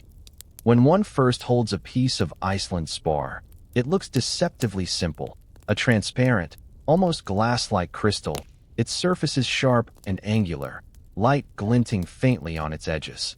Yet within this stone lies a property that baffled natural philosophers for centuries, and that, if the sagas are to be believed, the Vikings may have exploited long before physics gave it a name. To understand the true marvel of the so-called Sunstone, one must step into the invisible world of light itself. Iceland spar is a form of calcite, a common mineral, but this particular variety found in Iceland and parts of Scandinavia is uniquely clear and large. Its secret is double refraction or birefringence. When a beam of light passes through the crystal, it splits into two rays that travel at slightly different angles. Look through such a crystal at a line or a letter, and the image will appear doubled. To early observers, this seemed like magic. To modern science, it is the telltale sign of polarization at work. Light, though invisible in its mechanisms, has direction as well as intensity. In ordinary circumstances, the vibrations of light waves scatter in every orientation. But when light interacts with certain materials, its vibrations can become restricted, aligned in a single plane, polarized. Iceland spar acts as a natural polarizer, splitting light into two beams of differing polarization. This means that as the crystal is rotated, the brightness of one beam grows while the other diminishes, depending on the angle relative to the sun. For a sailor adrift beneath a clouded sky, this property offered a possible lifeline. Even when the sun was hidden, its light still filtered through the clouds and scattered across the atmosphere, polarized in predictable patterns. By holding the crystal to the sky and rotating it, one could determine the direction in which polarization aligned. And from this, infer the hidden position of the sun. In effect, the stone became a compass of light, translating invisible physics into visible cues. To modern scientists, this explanation is elegant. In controlled experiments, researchers have confirmed that Iceland spar can indeed locate the sun's position to within a few degrees, even in heavy cloud or twilight. The technique is not trivial. It requires practice, sensitivity to subtle shifts of brightness, and familiarity with the sky's light. But the potential is there, and the Vikings were nothing if not observant. In their world, survival depended on small distinctions: the feel of wind on the cheek, the taste of brine in the air, the faint change in swell beneath the hull. Training one's eye to notice the flicker of polarized light would have been well within their capacity. The possibility that Viking navigators used the Sunstone in this way raises questions not only about their seamanship, but about their relationship to natural phenomena. They lived in an age before physics, before optics as a discipline, before words like polarization existed. Yet they may have unconsciously harnessed one of nature's most subtle properties. It would not have been the first time. Farmers had long observed that plants turned toward the sun. Sailors had noticed that birds could find land long before they could see it. Such observations were empirical, rooted in experience rather than theory. If Vikings found that a crystal revealed the sun in cloudy weather, they needed no equations to believe it. The power of Iceland's spar lay not only in what it could reveal, but in how it blurred the line between science and magic. For a people steeped in sagas of gods and giants, a stone that revealed hidden truth could easily take on symbolic power. Perhaps it was Thor's gift to sailors, or a shard of light frozen into stone. To us, the explanation is polarization. To them, it was wonder and utility combined. The two are not mutually exclusive. What makes the Sunstone especially intriguing is that its principle of operation remained hidden to formal science until centuries later. It was only in 1669 that Erasmus Bartholin, a Danish scientist, described double refraction in Iceland's spar, noting the curious duplication of images seen through the crystal. Later, Christian Huygens and others expanded upon the phenomenon, struggling to explain how light could behave in such a manner. Not until the wave theory of light gained acceptance in the 19th century did polarization become fully understood. If the Vikings used the crystal in the 10th century, they had stumbled upon an application of optics nearly a millennium before physics could explain it. There is a humility in this realization. It reminds us that human ingenuity often precedes scientific theory. People learn to use tools before they know why they work. Flint knappers struck blades long before the chemistry of stone fracture was explained. Potters hardened clay in fire before mineralogy was understood. Likewise, the Vikings may have read the polarized sky through calcite before optics named the effect. Knowledge, in this sense, is layered, experience first, theory later. Experiments have sought to quantify just how precise this method could be. In laboratory settings, trained observers using Iceland's spar have located the sun's position to within about plus or minus 5 degrees.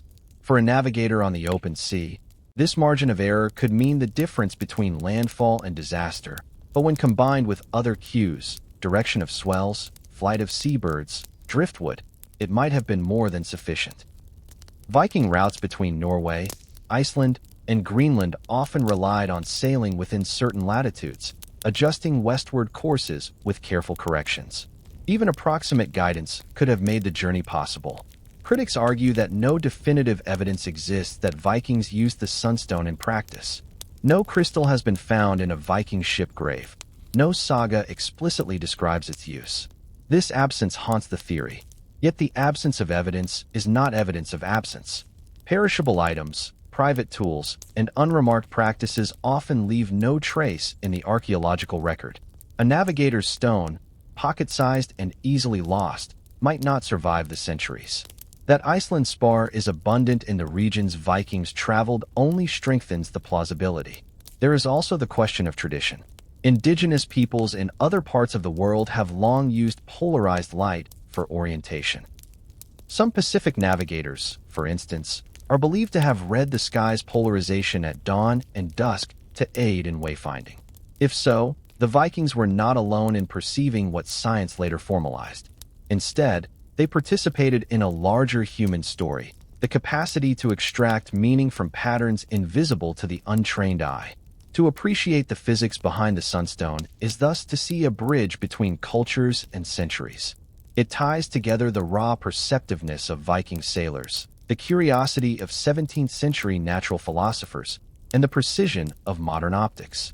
It reminds us that light, so ordinary and constant, contains secrets that can be unlocked with nothing more than a crystal and a patient gaze.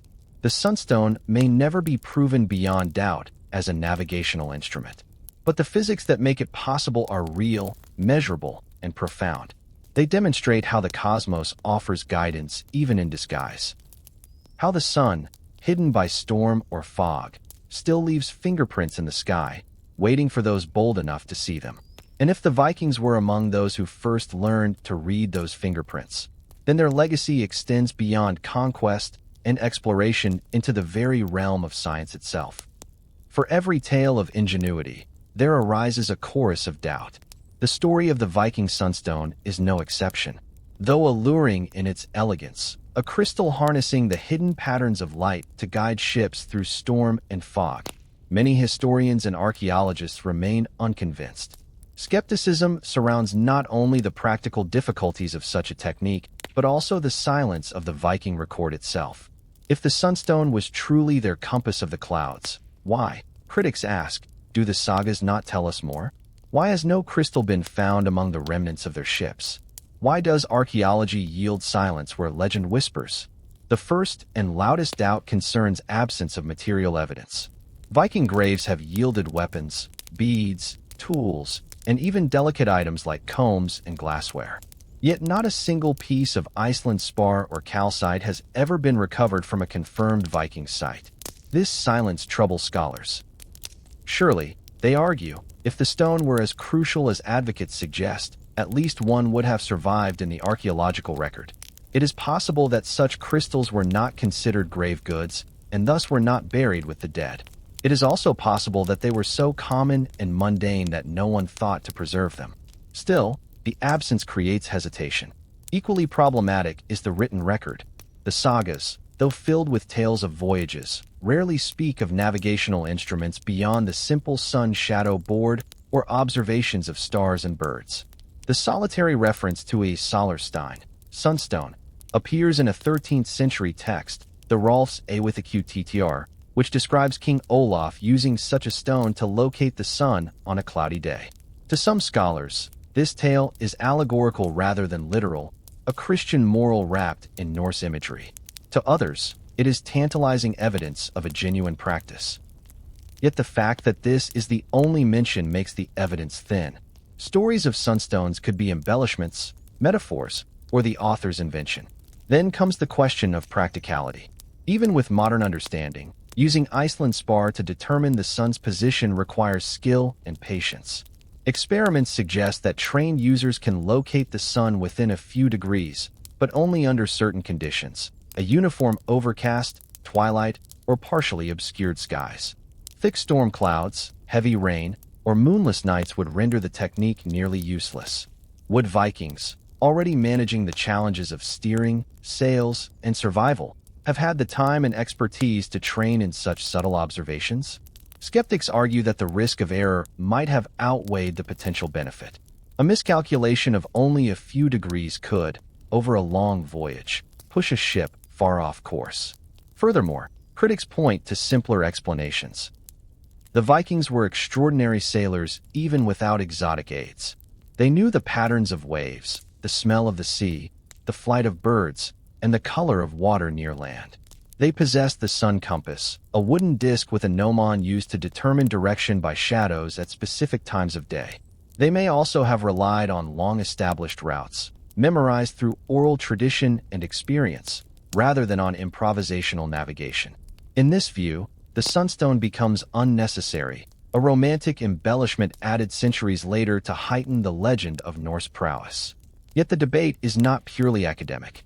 It touches upon the very nature of how we reconstruct the past. Absence of evidence is not proof of absence, but neither can we let imagination replace rigor. In the case of the sunstone, the balance hangs precariously. Advocates argue that the science makes it possible, the sagas hint at its use, and the needs of seafaring would have made any aid welcome. Detractors counter that possibility is not proof, hints are not testimony, and the Vikings succeeded without it. Both sides stand upon shifting ground.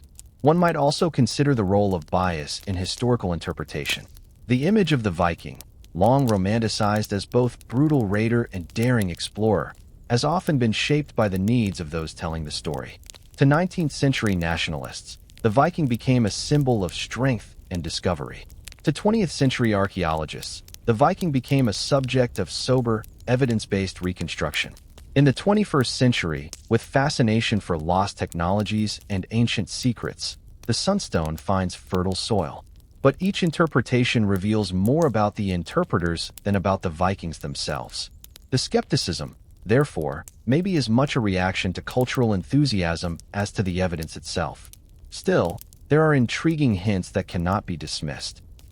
A crystal, possibly Iceland spar, was discovered aboard the wreck of an Elizabethan warship, the Alderney, which sank in 1592. This suggests that sailors, centuries after the Vikings, may have experimented with such stones for navigation. If later mariners found potential in the crystal, why not their northern predecessors? The connection is speculative, but it demonstrates that the principle was not entirely unknown in seafaring traditions. Moreover, one must not underestimate the capacity for oral cultures to preserve techniques without recording them in writing. The Polynesians, for instance, navigated the vast Pacific without charts, relying on stars, swells, and birds. Knowledge passed from master to apprentice, but rarely inscribed.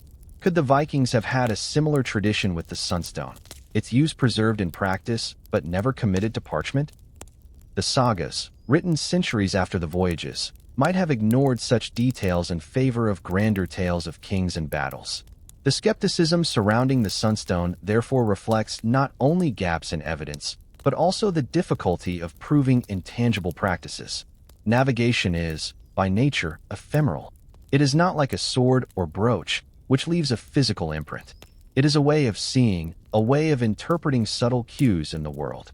The tools of such perception, whether a gnomon's shadow or a crystal's flicker, are easily lost to time. In this sense, the debate over the Sunstone may never be settled. It will always hover between plausibility and myth, physics and folklore. And yet, even skepticism has value. It forces us to test romantic narratives against hard questions. It sharpens the line between possibility and probability. It reminds us that history is built not only on what we want to believe, but on what the earth, the texts, and the artifacts allow us to know. Perhaps the greatest service of skepticism is not in dismissing the Sunstone outright, but in keeping our imagination tethered to evidence. In that tension, between the pull of myth and the push of proof, lies the true challenge of reconstructing the Viking world. For in the end, whether or not the Vikings used the Sunstone as described, the very existence of the debate underscores their enduring mystery. They were a people who left indelible marks on history, yet allowed so many of their secrets to sink beneath the waves of time. The Sunstone, real or symbolic, remains one of those secrets, a question that glimmers just out of reach, refracting truth and doubt in equal measure. If the Sagas offered only a whisper of the Sunstone, and the archaeological record yielded silence, the modern age would provide the laboratory in which speculation could be tested. Over the last half-century, scientists, sailors, and enthusiasts have carried Iceland spar and other birefringent crystals out onto the waters to determine whether this ancient trick could truly have guided a Viking ship across the North Atlantic. The results have been both fascinating and contentious, illuminating the line between theory and practice. The earliest systematic experiments came in the latter half of the 20th century, as physicists and navigational historians began investigating the phenomenon of polarization. Using pieces of Iceland spar, they demonstrated in controlled conditions that the direction of the sun could indeed be determined even when the sky was heavily overcast. By rotating the crystal and observing the shifting intensities of light, known as Haidinger's brush, users could find the sun's location to within a few degrees. In the laboratory, the method worked. The question, however, was whether it would work on the deck of a Viking longship, where waves, wind, and weather tested not only patience but survival. In the early 2000s, a team of Hungarian researchers led by Gabor Horvath took the question from theory to fieldwork. They conducted experiments using crystals under different conditions of cloud cover, twilight, and fog, sometimes on land and sometimes at sea. Their results were striking. Under uniform, overcast skies, observers using sunstones could identify the sun's position with accuracy, often within plus or minus 5 degrees. This was sufficient, in theory, to maintain a reliable heading over long distances. Even in twilight, when the sun dipped below the horizon, the polarization of the sky lingered long enough to allow rough estimations. Yet the researchers also noted limits. In heavy storm clouds, accuracy dropped sharply, and in chaotic weather, the technique was unreliable. Still, the experiments suggested that in many real-world conditions the sunstone could provide valuable orientation. A plus or minus 5 degrees margin of error, though significant over long voyages, was not catastrophic. Experienced navigators could compensate by adjusting course through landmarks, bird sightings, and wave patterns. The stone, then, might not have been a sole navigator, but rather one of many tools, a supplement to knowledge rather than its replacement. The debate intensified when experimental archaeologists began reenactment voyages. Projects like the Icelandic Hafstein expedition or the Danish Viking ship museum's reconstructions sought to replicate long-distance journeys in vessels built according to archaeological models. Crews included modern sailors and sometimes volunteers trained in ancient methods. On some of these voyages, Iceland's spar was carried aboard. Reports suggest that under certain conditions it indeed helped sailors confirm the sun's position when neither compass nor shadow was available. The crystal's greatest value lay not in perfect precision but in reassurance, a way to reduce doubt when the horizon blurred into haze. One experiment in particular captured attention. In 2011, a group of Hungarian scientists simulated navigation across the North Atlantic using Sunstones.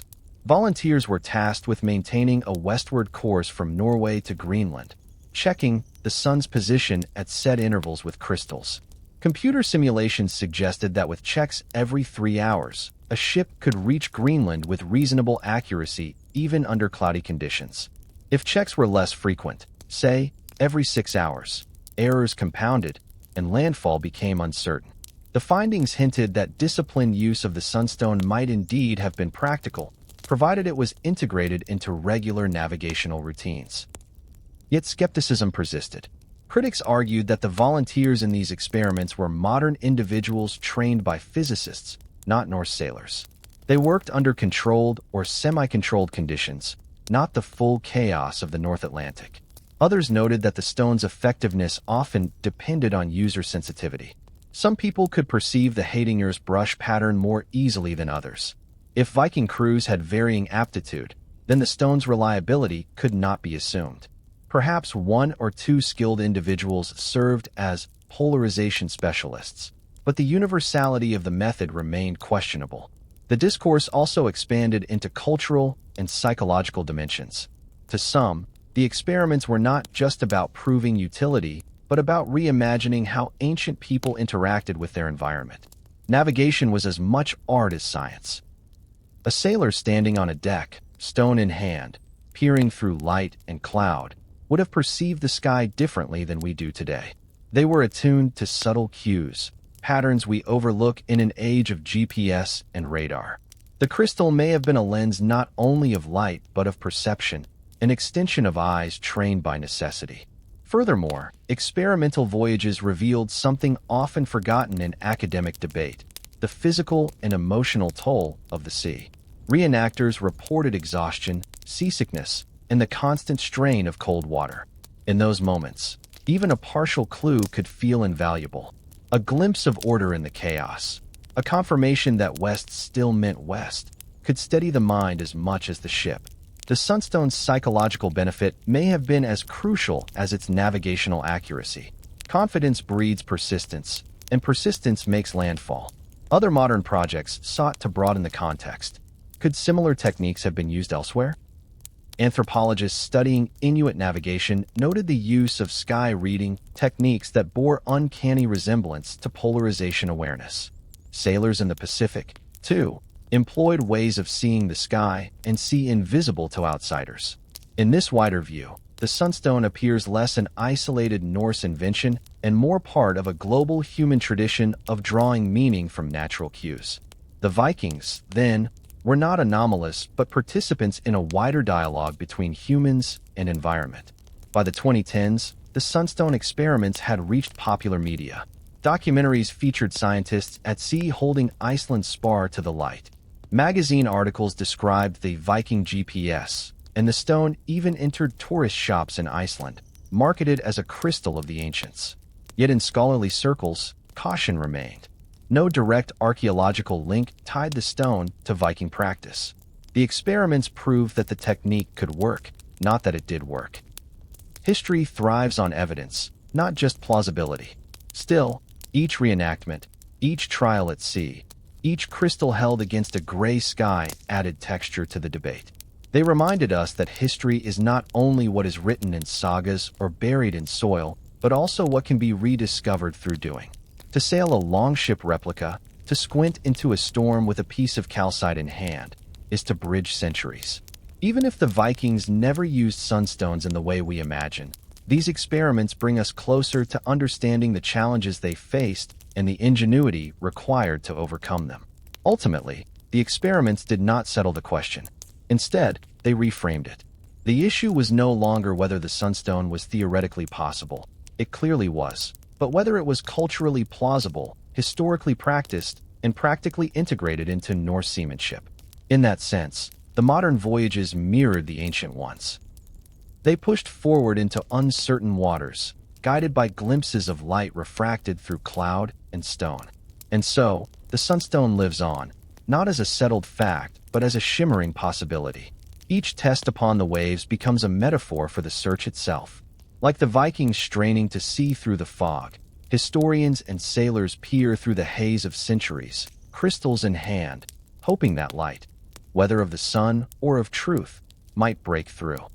Even before the laboratories tested birefringence and the replica ships set sail into fog-draped seas, the Viking Sunstone had already begun a parallel voyage into the imagination of modern culture. In many ways, the stone's second life, as a symbol of mystery and ingenuity, has traveled farther than any longship. Whether in novels, films, or the collective consciousness of those fascinated by Vikings, the Sunstone has become a talisman of wonder, bridging the gap between science and legend. The earliest spark came in the 19th century, when translations of the Icelandic sagas reached a wider European readership. Romantic writers, already captivated by tales of Odin and Thor, seized upon the cryptic references to a Solarstein. To them, it seemed evidence of lost knowledge, a magical relic of a heroic age. The Victorians, steeped in fascination with both medieval lore and natural science, saw in the Sunstone a perfect fusion of myth and empiricism. Writers speculated in journals, wondering whether this was a poetic metaphor or a real tool of navigation. Either way, the image was captivating. Viking mariners standing at the prow of a longship, crystal in hand, conjuring direction from the heavens. By the 20th century, as Norse imagery became embedded in European and American culture, the Sunstone shifted from academic curiosity to cultural symbol.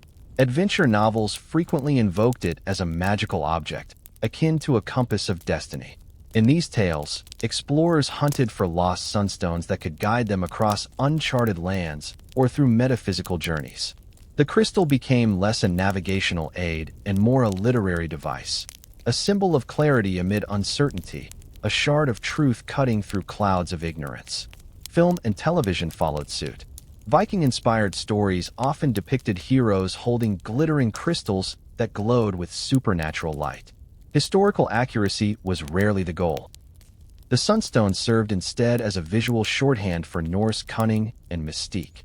It joined the ranks of other semi-historical artifacts: Excalibur, the Holy Grail, the Philosopher's Stone, objects rooted in some grain of truth, yet magnified into legend by centuries of retelling.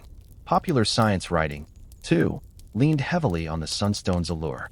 Magazines with wide readerships featured articles with headlines proclaiming the Viking GPS or secrets of the crystal compass. Such stories often simplified or exaggerated, presenting the stone as a miraculous lost technology that had suddenly been rediscovered. Readers, eager for tales that blended science with romance, embraced the narrative. The stone's ambiguity was part of its charm. It was plausible yet unproven, factual yet mythical. The lack of certainty allowed imagination to fill the gaps. The stone's cultural journey did not stop with literature and media. It seeped into the language of metaphor. Business leaders invoked the Sunstone as a symbol of clarity in decision-making. Artists depicted it as a prism of truth cutting through deception. Motivational speakers likened it to inner guidance, the ability to see through the fog of life's challenges. In each case, the actual optical science mattered less than the metaphor it offered. The Sunstone became a canvas upon which different cultures projected their own desires for orientation and certainty. Meanwhile, the stone also entered the world of commerce. In Iceland, souvenir shops began selling polished pieces of calcite marketed as Viking Sunstones. Tourists, entranced by the idea of owning a fragment of ancient navigational lore, carried them home as tokens. Jewelers crafted necklaces and pendants with Iceland spar, presenting them as crystals of guidance and strength. The marketplace transformed the stone into a commodity of identity, linking modern consumers to an imagined Viking past. For some, the crystal even crossed into the realm of spirituality and New Age belief. Practitioners claimed that sunstones carried metaphysical properties, clarity of mind, protection from confusion, alignment with natural rhythms. Though these claims lacked scientific basis, they mirrored the symbolic role the stone had long played in human imagination. What mattered was not whether Vikings had truly used sunstones, but whether people today found meaning in them. Historians, anthropologists, and archaeologists watched this cultural explosion with ambivalence. On one hand, it risked oversimplifying or distorting the past. On the other, it kept public attention focused on Viking history, encouraging curiosity that sometimes led back to genuine scholarship. The Sunstone, by straddling the border between fact and fiction, played an unusual role as gateway, inviting the layperson into the world of Norse studies. For every tourist who bought a polished crystal as a trinket, there was another who went on to read the sagas, visit museums, or study maritime archaeology. The interplay of science and myth was evident in the 21st century as documentaries proliferated. Television crews followed scientists out to sea, dramatizing the use of crystals in stormy weather. Reenactments depicted burly Norse sailors holding glowing stones aloft while thunder rolled overhead. Even when the scientific message was careful, the cinematic presentation tilted toward legend. The crystal shimmered, light refracted dramatically, and viewers were left with an impression of magical technology. In this way, the Sunstone became a paradox, both demystified by science and remystified by storytelling. Perhaps the most striking aspect of the Sunstone's modern legend is how it continues the tradition of the sagas themselves. The Icelandic sagas were never simple factual records. They blended history with myth, memory with embellishment. To read them is to navigate shifting layers of truth and poetry. The Sunstone, then, has followed the same path. It emerged from saga as a vague reference, entered science as a hypothesis, and returned to culture as legend. Each stage layered new meanings atop the old, until the crystal became less an object than an idea, a reminder of humanity's constant yearning to find direction in uncertainty. This transformation also reflects the changing role of the Vikings in global culture. Once dismissed as mere raiders and barbarians, they are now celebrated as explorers, traders, and innovators. The Sunstone fits perfectly into this reimagined identity. It portrays Vikings not just as warriors, but as navigators guided by subtle knowledge of the natural world. The myth, even if exaggerated, redeems them as intellectual seafarers, masters of both muscle and mind. In truth, the Sunstone may forever hover in ambiguity. Archaeological proof remains elusive, and scientific debate continues, but its place in popular imagination is secure. Whether or not Vikings ever peered through a crystal to glimpse the hidden sun, millions around the world now envision them doing so. That vision has become part of the cultural inheritance of the North, as real in imagination as any artifact in a museum. Thus, the Sunstone reveals not only how humans navigate seas, but how we navigate history itself. We are drawn to objects that promise clarity in the fog, to symbols that whisper of lost wisdom. The Viking Sunstone, in its journey from saga to science to legend, embodies this hunger. It shows how the human spirit is guided as much by stories as by facts, and how truth itself is often refracted, like light through crystal, into many shimmering possibilities. Every tale must eventually reach its horizon, and so too does the story of the Viking Sunstone.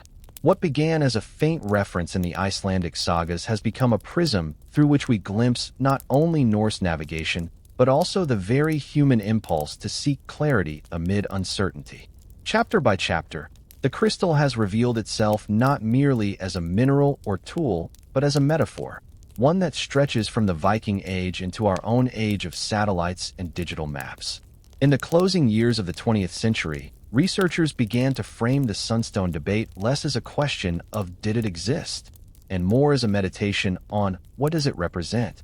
For archaeologists, it represented the tantalizing challenge of reconstructing lost knowledge. For physicists, it embodied the strange elegance of light and crystal structures, a laboratory curiosity with real-world implications.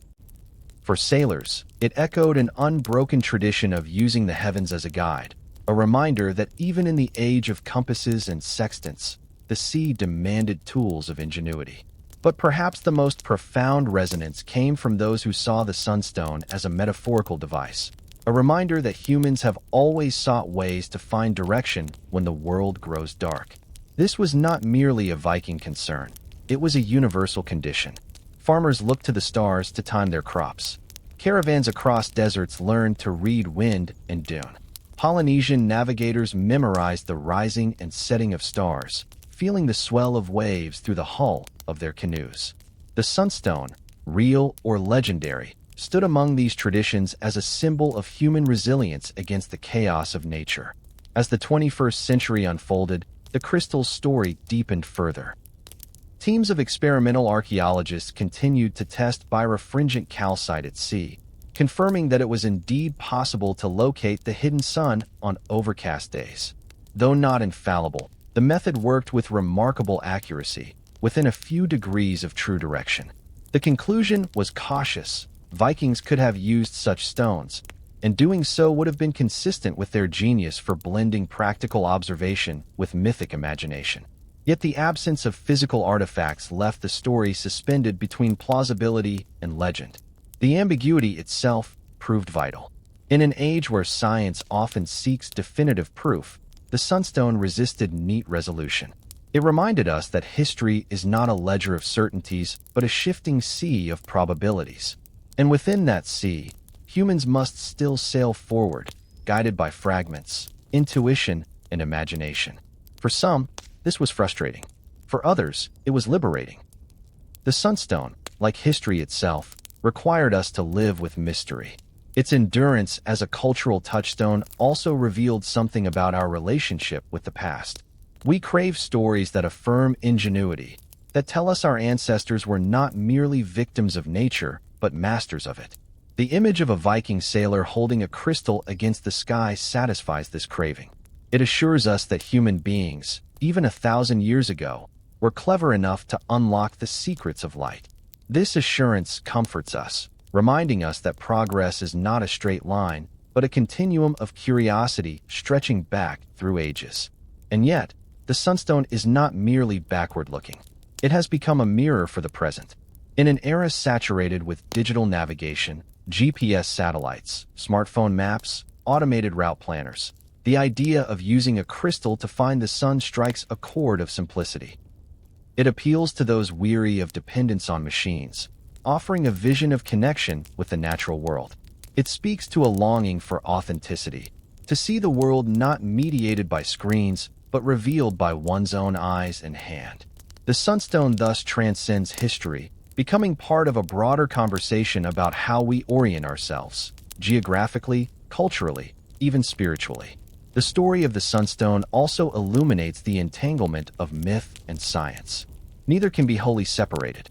Myth draws us toward wonder, science anchors us in observation, and together they create the full picture of human knowledge. The Sagas preserved a fragmentary truth, cloaked in poetic language. Science tested that truth, refining it with optics and experiment. Culture then expanded it into legend, ensuring its survival in collective imagination.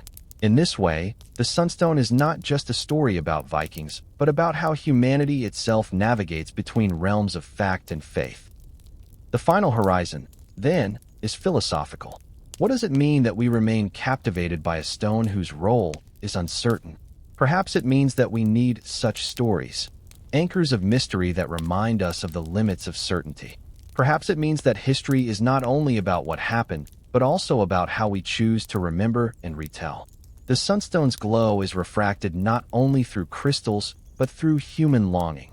Longing for direction, for meaning, for connection to ancestors whose ingenuity still humbles us. The Viking Sunstone may never be definitively proven as a navigational tool, but its importance lies elsewhere. It is proof that human beings have always sought to master uncertainty. It is evidence that the Sagas, however mythic, still carry truths about the way people saw their world. And it is a reminder that in every age, whether steering long ships through fog, caravans through deserts, or spacecraft through voids, we remain navigators. Our maps may change, our tools may evolve, but the yearning remains the same: to find the hidden sun and steer toward home. In the final reckoning, the Sunstone is less about whether Vikings used it and more about what it reveals of ourselves. It tells us that knowledge is often fragmentary, that truth refracts through culture as light through crystal. It tells us that stories endure not because they are certain, but because they resonate. And it tells us that even in the densest fog, humanity will always search for orientation, for clarity, for the faintest glimmer of the sun. Thus the saga ends not with certainty, but with wonder. The Viking Sunstone remains afloat on the sea of possibility, half artifact, half legend, yet wholly human in its essence. Like a long ship vanishing into mist, its outline is indistinct, but its course is undeniable. The stone, whether held in Viking hands or only in our imagination, continues to guide us. Not across oceans, but across the mysteries of history, myth, and human ingenuity itself. History is often described as a chain of facts, but the story of the Viking Sunstone reminds us that it is also a constellation of mysteries. The sagas speak of a crystal that could pierce clouds and reveal the hidden sun. Modern science tells us that such a stone, calcite, cordierite, or tourmaline, could indeed polarize light and make the sun's direction visible. Yet no artifact has been unearthed to confirm the tale. The truth lies in a fog not unlike the mists Vikings once sailed through. And perhaps that is fitting, for the Sunstone is not just an object, it is a symbol. It represents humanity's deepest impulse, to find direction when the way forward is uncertain. The Vikings, standing on the decks of their longships, gazed out into gray horizons and trusted not only their tools but their courage, intuition, and inherited wisdom. The Sunstone, whether real in their hands or imagined in our stories, embodies that leap of faith. In this way, the Sunstone story bridges myth and science. Myth gave us the image, a crystal held aloft, shimmering with hidden light. Science tested the possibility, proving that the method could work. But what endures most is not the proof, but the resonance. The Sunstone has become a metaphor for our shared human journey, to navigate darkness, to improvise with what we have, to trust in knowledge that may be partial but still points us toward home. In our modern world, awash with GPS signals and digital maps, the Sunstone feels like an anachronism, and yet it speaks to a longing we still carry. A longing for simplicity, for connection to nature, for the reassurance that even in a world without satellites we would not be lost. To imagine holding a sunstone is to imagine aligning ourselves with the rhythms of the cosmos, relying on the play of light itself as a compass. It is a reminder that technology need not be elaborate to be profound. But there is a deeper reflection here as well. The Sunstone asks us to consider how we navigate uncertainty in life. Each of us encounters storms, moments when the path is obscured, when reason alone cannot show us the way. In those moments, we too reach for our sunstones, whether faith, memory, science, or community. We find clarity in fragments of light, in stories passed down, in the courage to step forward even without perfect knowledge. The Vikings carried such courage, and so must we. Thus, the saga of the Sunstone endures not because it is proven, but because it is human. It tells us that clarity can be found even in fog, that direction can be glimpsed in uncertainty, and that wonder itself can be a compass. The Vikings may or may not have used crystals to guide their ships, but they undoubtedly used imagination, resilience, and trust in the natural world. These are tools as vital today as they were 1,000 years ago. When we look back at the Vikings holding their mysterious stones, we are really looking at ourselves. Beings adrift in a vast and often clouded world, yet never content to drift without aim. The hidden sun is always there, waiting to be revealed, not only in the sky, but in the human capacity to seek, to question, and to navigate. The horizon that the Vikings chased is the same horizon we chase now, the horizon of understanding, of discovery, of meaning. The Sunstone may remain uncertain in fact, but in spirit it shines brighter than ever. It is less a relic of the past than a mirror of the present, reflecting our timeless quest for clarity in the storms of existence. Like light refracted through crystal, the truth of the Sunstone splits into many beams: myth, science, story, metaphor. And together, those beams illuminate a greater truth: that humanity is, and has always been, a species of navigators.